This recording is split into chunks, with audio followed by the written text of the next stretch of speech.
I was married to Manuel Feigenbaum, and he came to this country in 1939 from Medzelaboric, Czechoslovakia.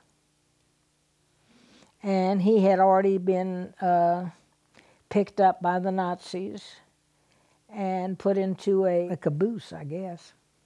And then they had horses there, and they let him out to go feed the horses, and he walked away. He came from a big family. There were 9 children. He had 2 sisters that were killed by the Nazis. One sister was in Hungary. She was in Budapest. And she was blonde, and she was taken in by I think a Catholic family, and she lived through the war.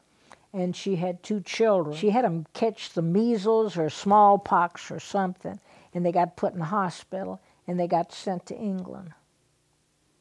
So the 2 children, her 2 children, were in England during part of the war, and so they were saved.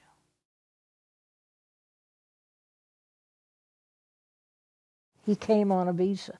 His brother, who lived in the Grange, had sent him papers. They had through a representative, and they had gotten papers. He lived in LaGrange, where he could learn the language.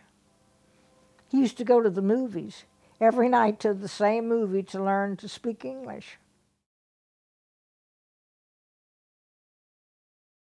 The war was over, and he decided to go into business, and he went into business, and he said he wanted to marry me, but he says he wanted to be able to make a living before we got married, which is a unique idea today, I think. So he was in business a year, and then he proposed in June, and we married in October. Rabbi Max Geller married us October 27, 1946.